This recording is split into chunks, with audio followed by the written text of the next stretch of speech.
Subnetting adalah pembagian dari IP jaringan. Praktik membagi jaringan menjadi dua atau lebih jaringan disebut subnetting.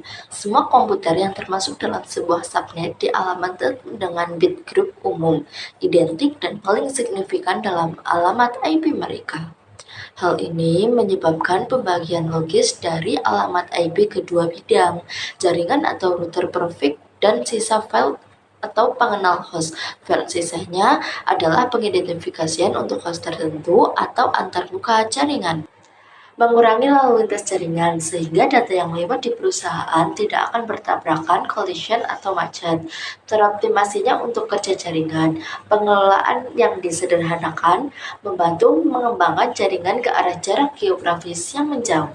Dalam subnetting, bit dipinjam dari ID host untuk membuat subnet. Jika Anda hanya meminjam satu bit, Anda memiliki kemungkinan untuk membuat dua subnet karena hanya 0 atau 1 yang mungkin. Untuk subnet selanjutnya, lebih banyak bit harus dibiarkan, menyisakan lebih sedikit tempat untuk alamat host. Alamat IP dengan subnet terlihat sama, bertahan dengan alamat IP tanpa subnet. Bahkan, komputer tidak dapat mengenali perbedaannya sehingga subnet mask dibuat. Jika paket data dikirim dari internet ke jaringannya sendiri, router memutuskan subnet mana yang digunakan untuk mendistribusikan data. Sama seperti alamat IPv4, subnet mask terdiri dari 32 bit dan ditempatkan pada alamat seperti mask atau template. Sebagai perbandingan, diasumsikan bahwa hanya kombinasi dua angka di tempat yang sama yang menghasilkan satu lagi. Semua perbandingan lainnya 1 per 0, 0 per 1, dan 0 per 0 menghasilkan 0 tidak hanya dilakukan oleh Anda yang melakukan. Router juga melakukan perhitungan ini. Perbandingan DAN menghasilkan alamat jaringan. Alamat host menjelaskan semua digit yang muncul di area sebelah kanan angka 0. Nah, jadi di sini saya menggunakan contoh dengan prefix 25.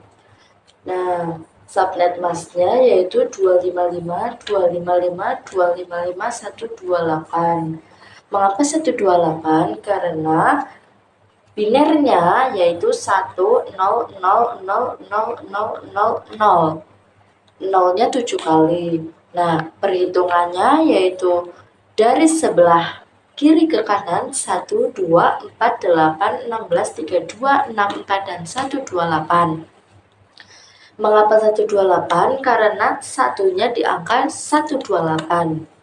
Nah, habis itu yang network ID itu yang mana sih? Nah, network ID itu angka yang ini. Yang 192, 168. Sedangkan host ID-nya yaitu 0 per prefix berapa gitu ya.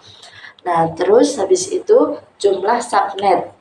Jumlah subnet yaitu 2x sama dengan jumlah angka pada outlet terakhir. Jadi kayak misal terakhirnya tuh 1 ya, berarti 2x tuh sama dengan 2 pangkat 1. Sama dengan hasilnya 2 subnet gitu ya. Itu cara menghitung jumlah subnetnya.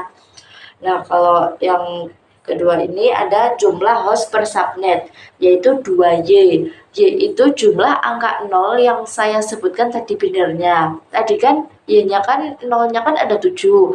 Nah, berarti 2Y dikurangi 2. 2Y sama dengan 2 per 7.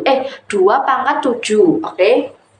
Sorry, 2 pangkat 7 dikurangi 2, yaitu sama dengan 128 dikurangi 2, 126. Sedangkan blok subnetnya adalah 256 dikurangi 128. 128 yaitu tadi hasil yang kalian temukan. Nah, 256 dikurangi 128 sama dengan 128. Dalam kurung 0,128. Nah, tabelnya akan saya jelaskan. Nah, untuk tabelnya saya tidak membuat yang lengkap ya. Jadi, satu networknya 192.168.1.0 192.168.1.128. Nah, kalau kita mau mencari IP awal, network kita tambahkan 1. Jadi, kalau misal networknya 1.0, IP awalnya 1.1. Oke? Nah, kita tidak langsung mencari IP akhir, tetapi kita mencari broadcast-nya dulu. Nah, bagaimana cara mencari broadcast tersebut? Caranya yaitu IP awal dikurangi 2. Oke? IP awal dikurangi 2. Nah, kalau sudah menemukan broadcast-nya, cara untuk mencari IP akhir yaitu broadcast dikurangi 1 jadinya IP akhir. Kayak misal broadcast-nya 192.168.1.127. Nah, berarti IP akhirnya dikurangi 1 yaitu 192.168.1.126. Begitu ya teman-teman. Dan yang paling mutlak adalah terakhirnya yaitu 192.168.1.255. Itu sudah mutlak. Jadi pas awal itu 1.0 dan yang terakhir itu 1.255. Begitu. Sekian dari saya. Assalamualaikum warahmatullahi wabarakatuh. Dadah.